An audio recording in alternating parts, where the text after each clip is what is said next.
This is Ari Koretsky, and welcome to Jews You Should Know, introducing the broader community to interesting and inspiring Jewish men and women making a difference in our world. Some are already famous, some not yet so, but each is a Jew you should know.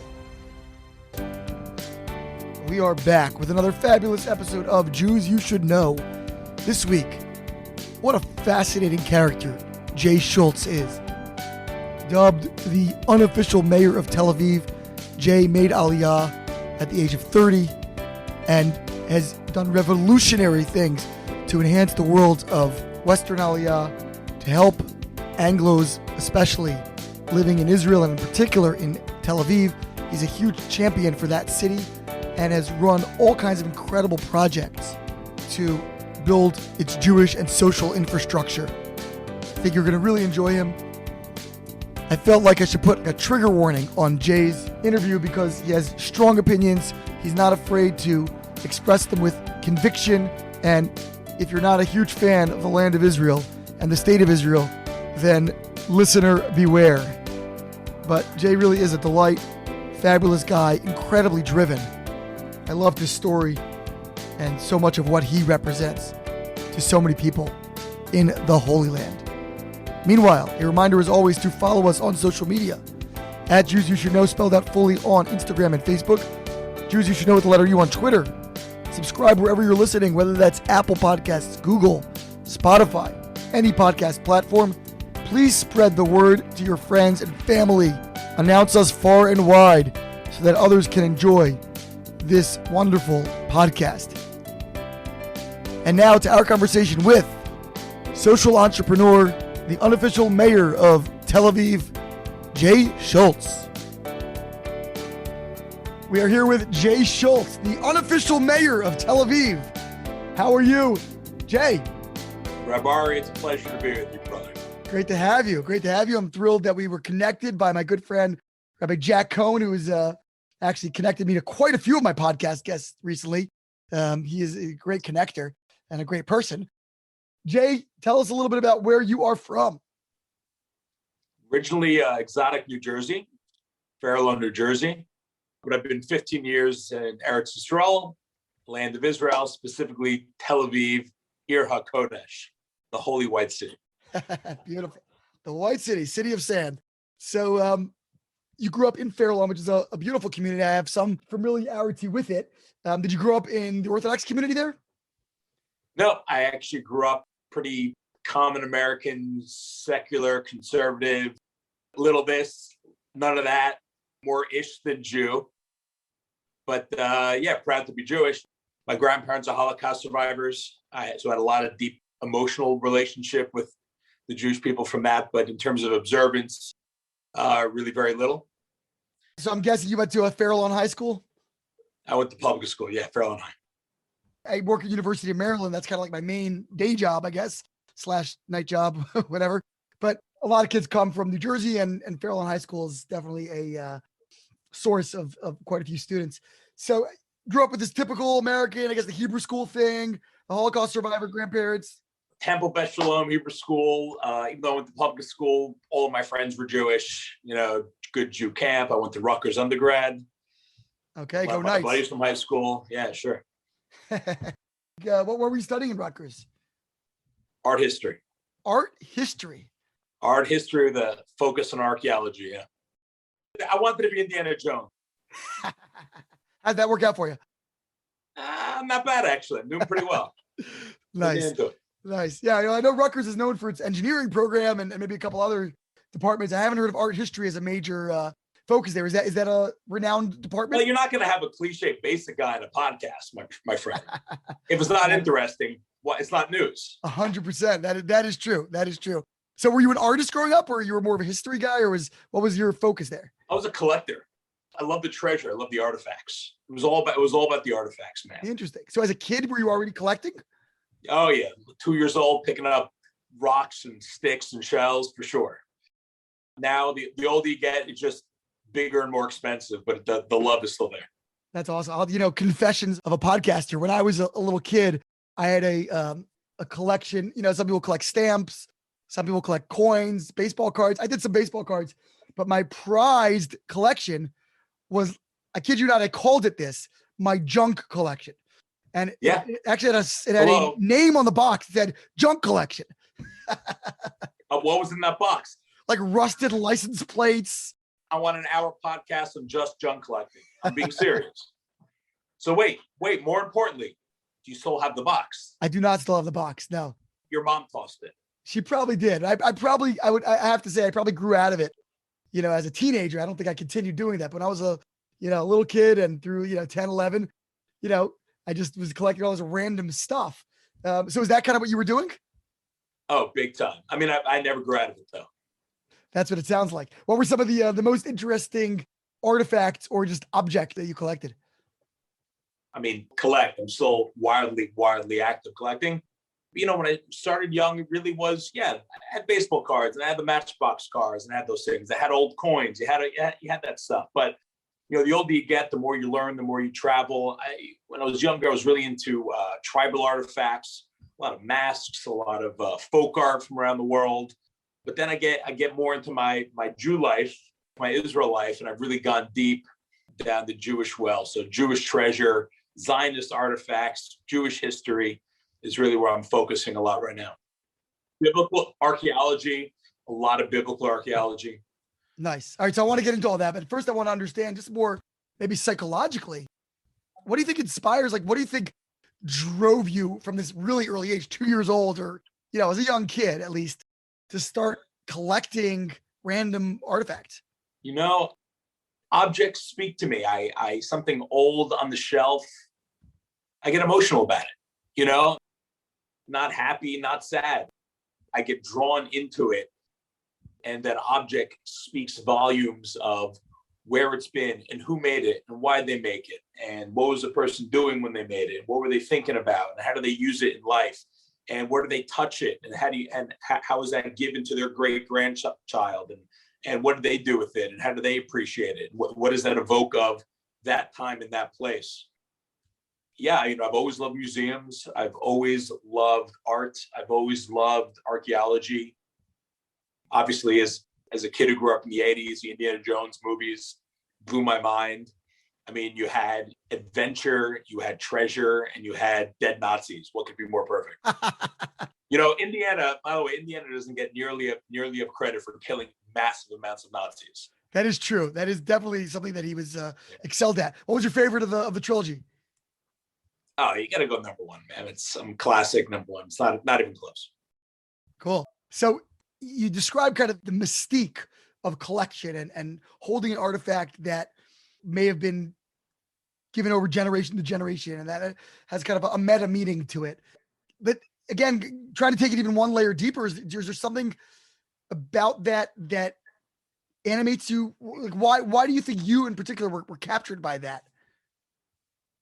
It is powerful to hold history in your hand.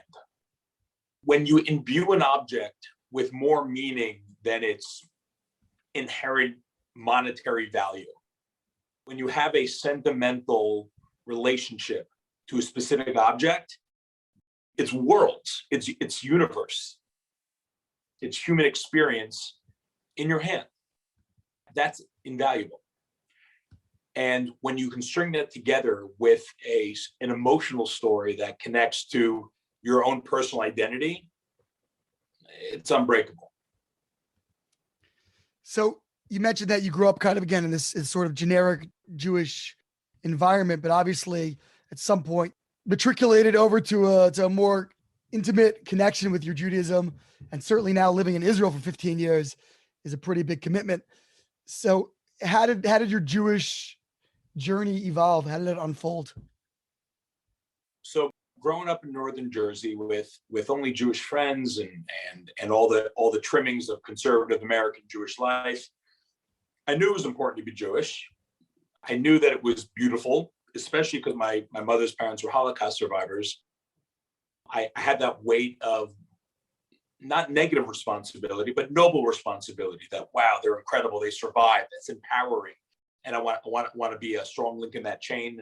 And regardless of what I believe in, and, looking back my conservative Hebrew school, we never spoke about God. It wasn't about God. It was about identity. It was nice, but it wasn't real. It wasn't true. But at that point, even though I didn't understand it as truth, or I didn't understand the spiritual value, I knew that it was my family and it was important, and my grandkids had to have it. And I think as the years went on and I got older and I started seeing demographic trends of American Jewish life and seeing a lot of the kids I grew up with, the Jewish kids I went to camp and Hebrew school with, started not caring about a strong continuation of the Jewish people and marrying who they maybe shouldn't have. It blew my mind that someone would have this beautiful gift and just give it away, especially knowing my grandparents coming from the Shoah, what Hitler took from the Jewish people. God forbid I would ever just hand it over willingly. And as time went on, I knew I wanted to take that more seriously. Anything you either invest in and it gets better, or it stalls and gets worse. And looking back at my parents' generation, my grandparents' generation, and my peers around me, you can't just coast. The Jewish people don't coast. No one coasts. And to just rest on the laurels of the holy ancestors we have can't be enough. I need to take a mature responsibility to be a strong link in the chain. So I tried up leveling. ... I'm keeping Shabbos, living in the land of Israel. So what did you do actually concretely to start doing that? Did you seek out mentors? Did you start going to classes? So, I grew up liking Israel. We liked it. It was a nice thing. I can't say we were massively flag-waving Zionists. And again, I had this important thing that's a gift, a beautiful gift to be Jewish. Not that I could explain why. But when I was 19, freshman year of college, that was it. Freshman year of college, I was taking a bus between campuses in Rutgers, and I see a little poster on the bus for some what to do in the summer little round table. I take a buddy with me. I go to one of the tables. Said, you can spend the summer on an army base in Israel doing, it doesn't matter what, army base Israel, done. Mom, I'm going to the army. So, by the way, it wasn't the army. It was just volunteering for a month. But I rounded up a bunch of buddies. And although I came from like a bar mitzvah trip when I was 13 as a teenager and eat McDavid's in Israel, who the hell knows McDavid's? It used to be a thing, but they got rid of it. Coming as a not that 19 as a mature adult, but coming then on my own without parents around, choosing to connect the land of Israel. It was a fun month volunteering on an army base. You did Sarel? Part of the Sarel program, Volunteers for Israel. And again, not that I understood the place in history of Israel or what it meant to proactively connect to this Jewish destiny, but it was right. It felt right. So I spent the next few years on campus. I do a Chabad Shabbat dinner, do a Hillel Shabbat dinner. But I was also really into archaeology. Then my junior year, I came to study abroad at Hebrew U. And that's when you guys got me. With the beards and the kippah, the whole thing. Just come for a lunch. There'll be food, and we'll talk about stuff. Who was it, Jeff Seidel you met over there? Who'd you meet over there? That's the hardest working man in the Jewish world, Jeff. I love Jeff. No, it was actually Or Sameach down at Hebrew U. Rabbi Chuck. Rabbi Chuck. Nice. Chuck, yeah. Sounds like a ninja warrior, Yeah, ninja warrior. I mean, if the night didn't have nunchucks, he had a guitar, He's deadly with those guitars. And then, it'd be, with Jeff, and it'd be, Shabbat dinner. I don't know what Shabbat dinner was, but it was free food and vodka. I don't know. It was horrible. It was horrible vodka, but it was free. And so that's going to get you. But, it was stringing together all that stuff where in all these different environments, and I definitely didn't appreciate it like I should have. But it was the first time someone ever said, I really remember being told this. Jews actually believe this thing. God is actually real. We really do believe it. The Torah, the Bible, it's not just stories. None of it's just nice. None of it's just history. It's spiritual reality. It's not just about chicken soup. And it's not just about the Holocaust. And it's just not about identity. It's real. And if it's real, then there's implications. There's implications of doing it, of not doing it. There's implications, okay, you're ignorant. You grew up not being told anything. You didn't go to Jew school, but now you're a mature adult. So now you have responsibility. Are you going to choose to continue to be ignorant? Or now, there's a responsibility, now learn. And I took that somewhat seriously as maybe a 20-year-old kid having fun in college could.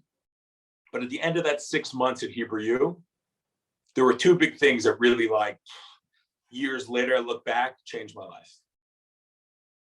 So one, I don't know who it was. By the way, I'm going to tell you a Karada Tov story, like these two stories of Jewish gratitude, and I can't put a name to either story because I was way too young. I didn't appreciate it at the time. So if someone there is listening, you know these two guys, the guy and the girl are, I owe them a lot. So one was this. By the way, I told you I was into archaeology. I was interning at the Albright Institute of Archaeology, and I spent a lot of time. I was in East Jerusalem, and I spent a lot of time bouncing around the old city, not hanging out with the Jews, going to a little Arab shuk, going to a little shop to shop, trying to buy coins, little pieces of ancient treasure. And then obviously it was religious, and I popped down to the Kotel to say hi to the old stones. And I obviously didn't have a kippah on because, I didn't have a kippah on. And I remember her face. It was a Rebbitzin. It was a religious Jewish woman. She had the shmata, she had the wig, she had the shaitel. She came up to me. She said, you look like one of those Hebrew U kids. Obviously, you're not religious. You're at the Kotel. Do me a favor. When you go back to college, when you go back to America, back to your campus, you're not going to keep kosher. You're still going to go into McDonald's. But one time that you go into McDonald's, I don't want you going to McDonald's, but just one time, don't order the bacon cheeseburger. What do you mean?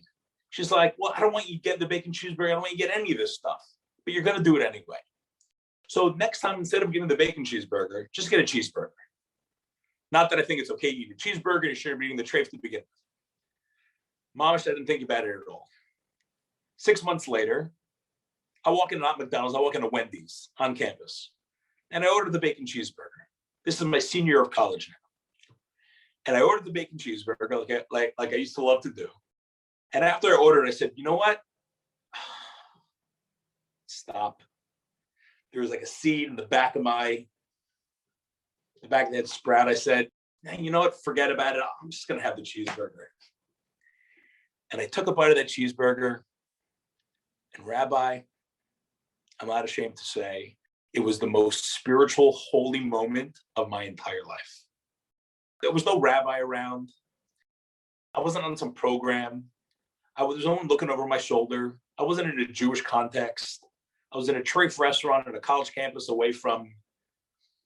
But it was the first time as like an individual, again, quasi-mature adult, that I did or didn't do something Jewish because that's what Jews are supposed to do. Jews don't eat pork. And I ate that cheeseburger and I had this like wave of emotional relationship to like Moses to Sandy Koufax Judaism, 4,000 years of glory. And boy, oh boy, like I shouldn't have walked into Wendy's and ordered a bacon cheeseburger to begin with, and I should have had the bite of the cheeseburger. But I promise you, it started the next 10 years of the slowest Baal Tshuva observance process of all time. And I didn't stop eating pork then. It probably took another couple of years where I stopped eating pork, and another 2 years before I stopped eating shrimp, and another 3 years before I got the cheeseburgers. But every step I took, even if I wasn't ready to fully jump off the cliff and take the step forever, I had that intention in my mind of, even the next time I ordered the bacon cheeseburger, I knew I was doing it. That to me taught me that Jewish identity, not nearly enough, and the matzo balls and the Holocaust in Israel, not enough, that the beauty of Torah was observance. And that there's a magic into doing something and not doing something, because dafka, that's just what a Jew is, that makes us different from the rest of the world. And it made me feel not better, not special, but my real me. So that was one story. I had no idea who this woman was. but God should bless her until 120. The other story was at the end of Hebrew U, they got some rabbi, maybe it was Chuck, I don't know. I call him Charles, by the way. I just want you to know. You guys are very close. Yeah, it's super close. I got a shoebox. By the way, let me date myself. This is 97. So it was a shoebox. What was in the shoebox? Cassette tapes. They weren't bought off eBay. I'm right there with you, Jay. I'm right there with you. This is original, definitely A+. It was the most A+. There was maybe like 30 of them, 20 of them. I don't know how many cassette tapes fit in a shoebox, maybe 20, but it was Torah on tape. And the guy said, listen, here's the box, take it back to campus, listen to it, give it to someone else, but just don't throw it away. But I'll tell you, I spent the next year wearing out those tapes. I can't explain to you. And again, it also made this huge difference, just like the cheeseburger. I didn't listen to it in front of like friends and family. I didn't go to some rabbi class to listen to these things. It was like I was on my own because I had like headphones and this Your little Walkman. Sony There we cassette go. thing, right? Or it was the Walkman, or I had a car too. So, but it was in the car. But I was alone.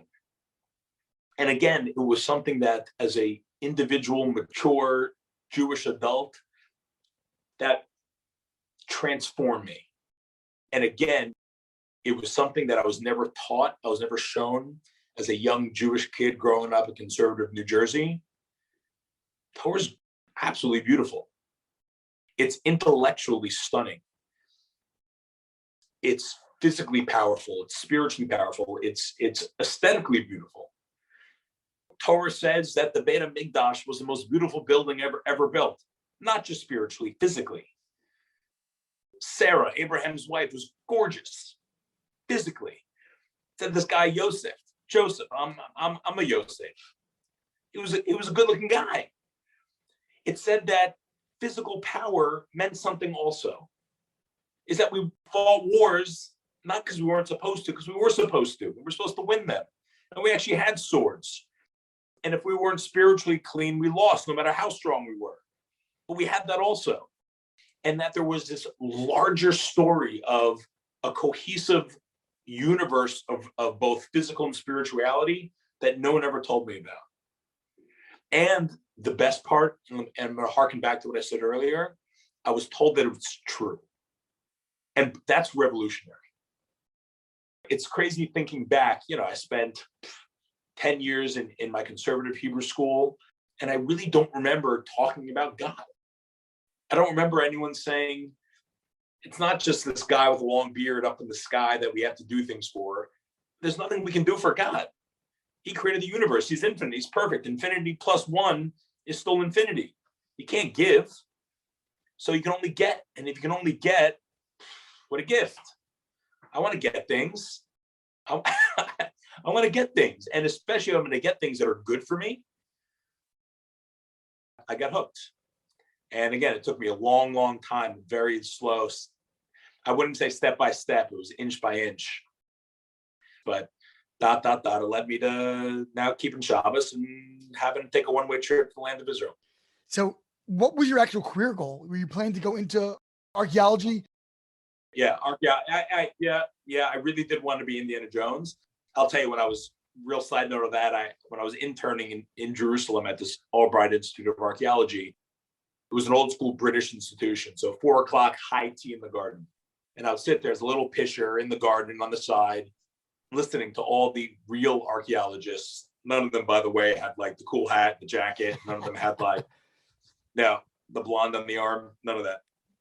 They were just kvetching. They were crying the whole time about how miserable their lives were, how much it sucked being an archaeologist, how much they never saw their families, and they had to kill themselves to get another grant, and dealing with tenure and being an academic and having to get a professorship and footnoting. I don't want a footnote. I want treasure. I want adventure. So I said, forget about it. I'm not going to be an archaeologist.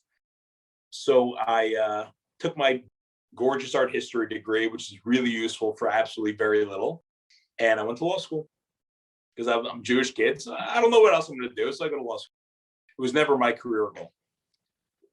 So did you actually practice law, or what did you do after law school? Yeah, I practiced for half a second.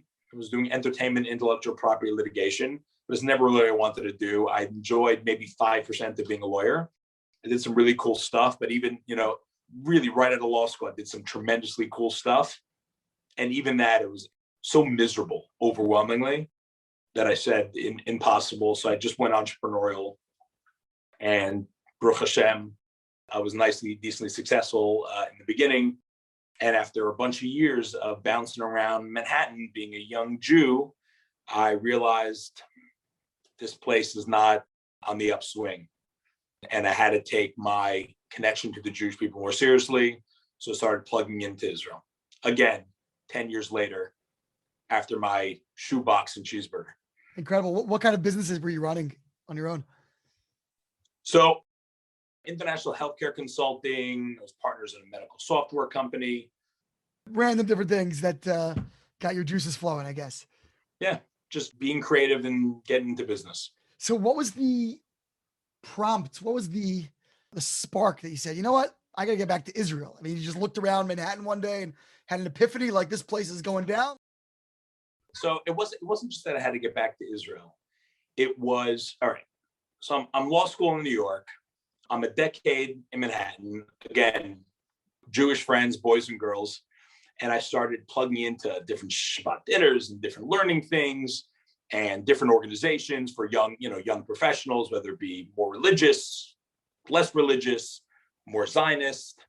And, New York has the most money in the Jewish diaspora, and it's got the most creative options in terms of choices for how to connect to the Jewish people. Left, left, left, right, right, right, religious, non. You had the most density of young Jews altogether, right? I was involved in all of them, and I was the number one volunteer, and I was really excited, and I really put my heart and soul and energy into like young Jewish community stuff and learning and Jewish life there. But after 10 years, I recognized that where the Jewish people are spending the most money, giving the most options to try to connect Jews to Jewish future, the majority of young Jews, even in Manhattan, couldn't care less about the future of the Jewish people. So if we're spending the most money and doing the most and being the most creative with the most energy and the most density of options, the most density of people, we're still losing the majority, it's a failure. What are we doing here? How could this be? How could this be where we're doing the most, we're still losing completely? So I said, there's got to be a better way. And by the way, at the same time, friends, family started marrying out. And again, looking back to how I grew up, that I didn't know what being Jewish was, but I knew my grandkids had to have that thing called being part of the Jewish people. Pew study and then some. Got to pull the plug. There's no future for a vibrant Jewish life in America. So you just hop on a plane, make Aliyah? A year before I came, I called up my parents and I said, I'm moving to Israel. And my mother cried. 3 months later, by the way, guys, remember I said, I'm going to Israel? My mother cried. And after a year of playing this like boy cried wolf with my mother, I finally went. She still cried. But yeah, I came on a one-way trip to Tel Aviv. And really, I looked around and I saw, okay, I read a book. I'm not going to quote the author. This book was written in 1971, and it was a commentary on Jewish life at the time. And the author said, in 1971, American Jewish life has 17% intermarriage. 17. Said, oh, that's it. It's over. We're done. Beginning of the end. Forget about it. And most people called the author crazy. 40 years later, a single generation of the non-observant were at 71%. Totally right. And that was my reality, is I grew up in the bulk of American Jewish paradigm, which is the conservative movement, the vibrant secular Jewish life in America. That's the majority of young Jewish kids. And I realized the majority of them are going to have non-Jewish grandchildren. I couldn't stomach thinking that I would raise my children and gamble with who my grandchildren would be in that same context. And by the way, by then I also had a lot more Shabbos in my life and a lot more Torah in my life. And so I also did a lot of good reading about God talking about how important the land of Israel was. So I had a lot of good theological reasons for coming on a one-way trip to Israel, and we can get into that. I just told you a lot of like emotional relationship to not being able to stomach being in an assimilationist environment because of my grandparents and that, Shoah, Holocaust history. But then just practically the math of it, I didn't want to gamble with who my grandkids were. I didn't want to go to Vegas and roll the dice on the craps table. But then I came on like a test trip in 2006 to Israel. And I didn't go to Jerusalem this time. I went to Tel Aviv for the first time, like really spent time in Tel Aviv. And it blew my mind. And that's when I recognized, for all my good Zionist philosophy, for all of my good Torah theology, for all my good practical mathematics about the statistics of vibrant Jewish future, selfishly, I knew I had to be in Israel. Because as good as all that intellectual psychology and philosophy and spirituality was, it was too good here. Feeling the vibrancy, seeing more Jewish babies on the street than altakakers in the old age home, and seeing more Jewish cranes building Jewish buildings than seeing buildings of JCCs being knocked down like so many did in Jersey where I grew up. It excited me. And so selfishly, I wanted to be a part of that. Well, it's interesting that you're talking about maybe the most secular city in Israel. And, you said you were driven there by kind of assimilation. So listen, first of all, it may be the most secular city in Israel. Maybe. I won't even give it that. But let me give it to you just for conversation. Tel Aviv, the metro area, still holds 1/4 of world Jewry. 25% of Jews in the world live in the Tel Aviv metro. That makes my buses and my sidewalks the most Jewish buses on sidewalks on the planet. We have a more kosher Eruv than Manhattan, all due respect. We got more kosher restaurants in Tel Aviv, actual kosher, not kosher style, wink, wink, Cat's Deli. I'm talking kosher than New York. Rob Lau's our chief rabbi. My Eruv goes halfway to the water on the beach. We got more synagogues per square capita than certainly Manhattan. And so if our bars have mezuzahs and the supermarkets only sell kosher food, then the most secular place in Israel seems to be a lot more frum and Torah-dik than the most kosher city in America. And when there's more Jewish babies here than any other city on the planet, we're doing okay. And I wanted to plug into that because I saw that truth. But guess what? I had a lot of guys like you, the best rabbis in Jerusalem and in New York and the States. When I said, I'm moving to Israel. Okay, that's great. Where are you going? I'm going to Tel Aviv. You can't go to Tel Aviv. There's no Jews in Tel Aviv. There's no Torah in Tel Aviv. There's no Shabbos in Tel Aviv. Sin City, like this Ari guy says. I said, maybe in Tel Aviv there's some Baal worshipers are painting the face blue and sacrificing virgins at the moonlight, but there's no Jewish life there. And I said, you know what? There's a thing called like the Chet of the Meraglim, the sin of the spies, speaking negatively on the land of Israel. Don't talk negatively about Tel Aviv. It's more Eretz HaKodesh, Holy Land, than anything you got over there. But more importantly than what Tel Aviv is, let's also remember, Israel's 3 days old of a country. 70 years is nothing. And in the beginning of a place, there's nothing to complain about. You go to IKEA, you're building a coffee table. It looks like this until it looks like this because you didn't finish building it yet. And that's all of Israel, not just Tel Aviv. What I saw is the potential of the place to be this like Moshiach, the Jewish people, because I knew it represented the most desirable place in Israel, that hypothetically all the guys and girls I left back at home, besides all the good beaches, besides the weather, besides the girls and the guys and the parties, forget all that. The real substance of the place. Tel Aviv is the center of power for the land of Israel. Tel Aviv is the center of finance and banking and the law firms, the startup nation, the high tech. That's Tel Aviv. Tel Aviv's the radio, Tel Aviv's the television, Tel Aviv is fashion, Tel Aviv's the army. And that's just power. And that I realized that if you wanted to influence and elevate Israelis, if it's not in Tel Aviv, it doesn't happen. Unfortunately, Yerushalayim, Moshiach's not here yet. It isn't what it will be. We know that the temple's in ruins. We know Moshiach ain't here yet. We know that Yerushalayim is the crown on the crown on the crown. But it's just not there yet. And we see it in Israeli society. Most Israelis unfortunately, and again, I say this unfortunately because I love Yerushalayim, most Israelis, the last time they were at the Kotels when the army made them go there for a ceremony because they had to go there because they were in the army. But that's it. But that Tel Aviv represented this place that they get influence from. So it's powerful. Now, some people get scared of power. They think power is negative.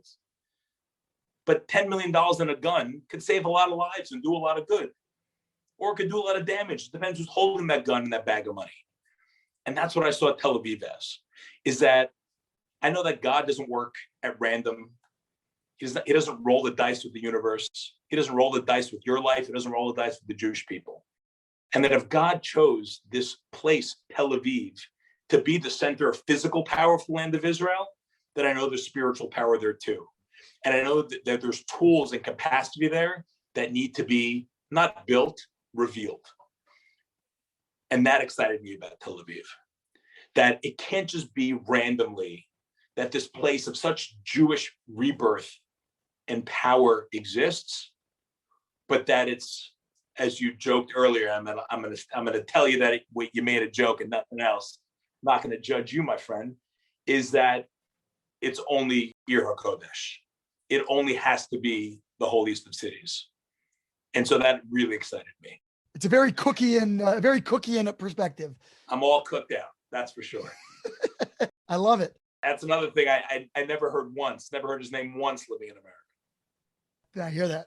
So what was your plan when you moved to Israel, and then what actually happened? I love that you know that of course is the story, right? I knew the two different things. Yeah. Yeah, you go, you visit Egypt, you see the pyramids. You visit Israel, you have a thing, the other thing happens. So yeah, I had no plan. My plan was a one-way trip, that was for sure. My plan was to have a lot of fun. Without question, I moved at 30. I was single at the time. It sounds like you had some money in your pocket at that point. Yeah, I had a little, yeah, for sure. So, I got to Tel Aviv, and in 2006, Tel Aviv was pretty devoid of other Americans. There wasn't an international scene. No one really made Aliyah to Tel Aviv. There was no French the way there are now. There were no Americans. Really, there was maybe 30 of us, young international scene. Yerushalayim is where you moved to if you were single and spoke English back then. Tel Aviv really had none. And so I was excited about the idea of attracting other young Jews to Tel Aviv from around the world. I saw that as, every young Jew I get to come to Israel is like bombing another train track to Auschwitz. And so I wanted to use Tel Aviv as this lighthouse, as a magnet to attract young Jews to the land. And so I started trying to build something that also didn't exist in Israel, is a thing called community. And so just on my own in my home, I started hosting little Shabbat dinners. I go to bars, I go to clubs, I meet people, take the business card. We had business cards back then. And I would say, just come to my house for Shabbat dinner. There's food, there's wine, it's good, it's fun, it's good. And I started trying to coalesce a basket. So when a new young person would show up, they would have friends and they would have business relationships and they would have a network to make it more sustainable that they stay, and success breeds success. So then more and more will come. And so 15 years later, we have over 20,000 Western Olim in Tel Aviv. Now Tel Aviv is where the majority of people make Aliyah to, Western Aliyah. Tel Aviv gets more than Jerusalem and more than Haifa and more than Beersheba. And that's a new reality. It's really in the last 5 years. But I had this vision all the way back then when there really wasn't any of us, to use Tel Aviv as that engine of Aliyah, that engine of pioneering Israeli civil society, building modes of volunteerism and tzedakah and Jewish learning and Jewish life, and ... I had these visions, but I built it up into a thing. So did that become a career of sorts, or this is really always an extracurricular activity? All extracurricular, full-time extracurricular, full-time hobby on top of all my other hobbies. But yeah, I became wildly passionate about it. You and I don't know how many heartbeats we got, hopefully 120, maybe 180 in terms of the years, not in terms of number of heartbeats left. But, I want to make them all count. Also, I keep going back to it, but it really was always impactful for me, knowing that my grandparents were survivors. Sure, if I could push a button, go back in time and shoot baby Hitler in the head, I would do that, right? It's like the best thing I could do for the Jewish people, but I can't do that. So what's the most as a young kid from Jersey, what's the most I can do macro for the Jewish people? Everyone can do a small little chesed, but I want to go big. I'm not a billionaire. I can't put $1 billion and start Birthright. So what's the most I can do as a young Jew? So I started this project of using Tel Aviv, of coalescing community, of attracting young Jews from around the world, of when they get to Tel Aviv, try to give them Jewish life, and give them Jewish education, give them a deeper relationship to the Jewish people, to the land of Israel, to get them also volunteering and contributing to the bright future of the Jewish people in the land. That became the most I felt I can do, my value add, that I felt I was filling a vacuum. Did you ever get a paying job, or you've been doing this as your full-time gig? Full-time volunteer gig.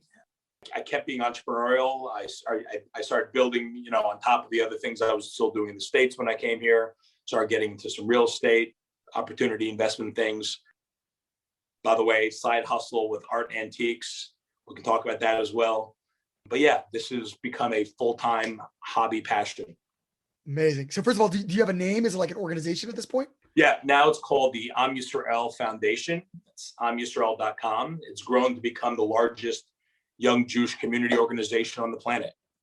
In a normal non-corona year, we're hosting 30,000 young Jews in person for community events, volunteerism, Jewish learning. We do with the arts, politics, diplomacy. We run the largest speakers forum in the country.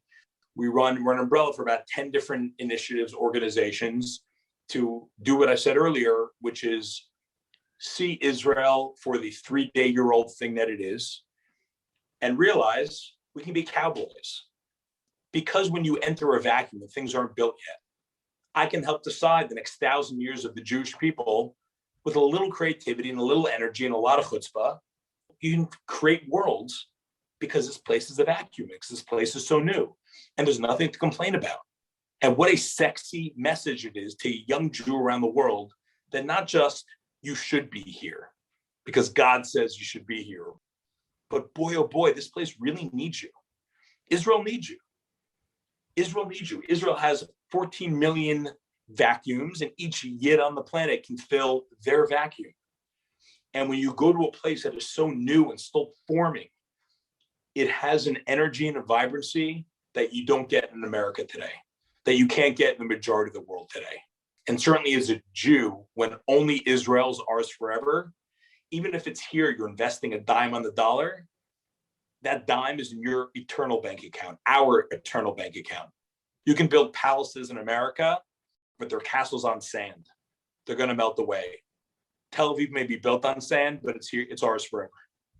And no, really, it's a lot of these things I've been saying a lot for many years now, and they come off as cliches in my head, but I know they're real. And because I see it and it works. So give me like a sampling of some of these 10 initiatives. What are some of the things that you're doing? So one of the first things I started, because I saw how valuable it was connecting me back to my Rabbi Chuck, 20 years old at Hebrew U, Shabbat dinner. So we started a nonprofit called White City Shabbat. The nickname of Tel Aviv is the White City, like New York, Big Apple, Tel Aviv, White City. And once a week, once a month, twice a month, we'd host 100, 200, 300 person Shabbat meals. It grew so rapidly. In 2014, we set the Guinness record for the world's largest Shabbat dinner. In a single location or spread out throughout the city? Single location, 4 walls, 1 roof, no different rooms. Everyone's sitting and eating at the same time. And this is always how the Shabbat dinners worked? There were always these large events? Always large. It wasn't always 2,226 like my Guinness record. But yeah, no, from the first one we did, 100 plus. And again, it helped build community. It helped bring together young Sabra Israelis with young olim, young guys and girls that made Aliyah. Shabbat's good. Making Jewish babies is better. So it really helped not create, but reveal the Jewish life of Tel Aviv. And that, again, we're going to get sidetracked, but that's the Rav Kook you mentioned earlier that I really connected with and excited me. Another organization we founded was called the Tel Aviv International Salon. It's grown to become the largest speakers forum in Israel. Once, twice a month, we host the leaders of Israel. Next week, we're hosting Bibi, Netanyahu. We're in elections now, right? Israel has an election every 3 months now. So we're hosting all the leaders of all the different parties, but we've hosted everyone from Dr. Ruth and Alan Dershowitz, the former head of the CIA, to every Israeli Knesset member and diplomat and ambassador, really to connect, to engage young Jews in active Jewish life, but specifically in terms of civic engagement, grassroots leadership. Israel was built as pretty much a socialist, communist model where there really isn't so much grassroots civic engagement between the street and the Knesset. Yeah, anyone can walk into the Knesset and knock on the door, but no one really does. And so coming from an American context, and by the way, I left America, I'm not moving back, but I'm really patriotic to have left America. I'm very proud and I have a lot of gratitude for having been American and educated that way, not just in terms of the classic education, but in terms of, I think, societal, civic education. And I think, tell me if I'm wrong, Rabbi, but I think it was Rashi that said the reason of the diaspora to begin with is that there's all these amazing sparks of beauty and importance in the world, and the Jewish aliyah, the Jewish kibbutz galuyot, the coming back to the land, is bringing the best of where we came from back here. And that's something beautiful about making aliyah. That's something beautiful about coming home, is we can take the best. We can leave the worst, but take the best of where we all came from to be able to self-actualize as an individual, as a family, but as a nation. And you feel that. So, by the way, because Israel was built as this majority culture in a singular place, the idea of community was never built in Israel. Community is really, from an American Jewish sense, it makes sense. Every Jew has community. No. An Israeli's got to come to Brooklyn to realize what Jewish community is. He never had it in Israel. Israelis are the best in the world with friends and family. They're the best in the world of national disaster. But that middle thing, the thing that you and I know, the thing called community, which is so necessary for moving society forward. Israel can build a country and win wars and have cities, but that's not enough. That's not a nation yet. And so understanding that there really are these untouched worlds that need to be developed here was so exciting. So we didn't stop there. We built an organization called the Adopta Safta, which is the largest organization in Israel, having young people volunteer to take care of lonely elderly, specifically Holocaust survivors. So it's on the big brother, big sister model, where you adopt a lonely grandmother, a lonely grandfather that you see every single week, that you're responsible for, and they're responsible for you. We have the Tel Aviv Arts Council, where we celebrate Israeli creativity. We run the only Torah gap year program in Tel Aviv called Torah Tech, combining Jewish learning and interning. We run, I forget now. We do a lot of important work in the Knesset. We do a lot of lobbying on behalf of the international community, the Western English-speaking community. So we lobbied the Knesset 5 years ago to create the newest Israeli national holiday called Yom HaAliyah, Aliyah Day. We invented it. We were drunk at a bar and had an idea how cool it would be to have a holiday talking about what we care about. And so we said, hey, Israel's so new, let's just go knock on doors. And we spent 4 years knocking on doors in the Knesset, and ... Israel has Yom HaAtzmaut and Yom HaShoah and Yom HaZikaron and Yom Yerushalayim, and now it has Yom HaAliyah as a new national holiday. So see, you can come to Israel as a kid from New Jersey and get Guinness records and invent new holidays out of nowhere with nothing. It's amazing. Come home. Are you working mostly? It sounds like you're working primarily with Anglos, with Western Aliyah makers. What about the Israelis? Great question, because it's true. I started that, and more than I work for who made Aliyah, for who's here. Really, I think far more of who I left back home, preparing this place to pull them here. And so I think about creating more vibrancy here. Well, if you're freezing your tuchus off in Maryland, Chicago, and New York, well, you're not freezing in Miami and LA, but you're not so happy. And you see your peers in Tel Aviv having the time of their life in a much better, vibrant context, you'll get a little jealous, and maybe you'll come check out what we got going here. And maybe you'll come in and plug in and come here for a week and spend a month and meet your wife and make babies. But in terms of Israelis, so we didn't create it for Sabra Israelis, but immediately from day one of doing these things, 20%, 30%, 40% of who comes are young Israelis. The Jewish stuff we do, the Torah stuff we do, we got a bunch of rabbis working for us. Real Israelis come. Why? Because English is cool, because English is cultural, because they get to be in Israel and make friends with boys and girls not from Israel. When I first moved here, I had a meeting with Hillel at Tel Aviv University. And they taught me this. They said, Jay, when we do an event, we put together some Jewish event, we make a poster in Hebrew, no one comes, but we do something in English for those international kids, and all of a sudden we get all these like real Israelis showing up. So you know this, in Israel, the secular Israelis often have not an ignorant view or apathetic view of traditional religious Judaism. They all too often have a negative view, a negative reaction. It's a negative association, and that's a real shame. But if something's in English, even though it's the same rabbi with the same beard and the same hat on and the same synagogue teaching the same Torah, but it's in English, or it's the same cholent and the same Shabbos, but it's geared in an international framework, it breaks this shtiyot or mental block or a spiritual block that a lot of people have against the evil rabbis, and they connect. So yes, to answer your simple question, I would say 30% of our organization is real Israeli. And that's a beautiful thing, because when you give modes of community and tzedakah and volunteerism and Jewish life and Jewish identity to the real Israeli, that really has an impact on the land, and that really trickles down to the rest of the country. You said you hired staff. What's that been like? What's the contours of your organizational staff at this point? You have a bunch of rabbis, you have coordinators, directors. We got a few tremendous rabbis working for us. We have very small staff. By the way, I'm a volunteer. The organization is 99% of much younger, better volunteers than myself that showed up here after me. But yeah, we have a few pieces of professional staff, specifically on our Jewish life, Jewish learning programs, and then specifically with Adopt the Safta, social workers, volunteer coordinators to make the matches between the lonely elderly and the young volunteers. And it's all private funding. You fundraise for it all, or how does that work? Yeah. Money trickles in. By the way, most of what we do fee for service. We do Shabbat dinner. Everyone pays their. Yeah, everyone pays. I don't this birthright giveaway Judaism stuff for free. I don't buy it. Even if you're paying a little, pay, because what you invest in, you love more, you appreciate more. And I think looking back, I got too much free stuff as a young Jew, and I threw it away. I threw it away because it came easy. It's got to go easy. It's a big conundrum as a Jewish educator.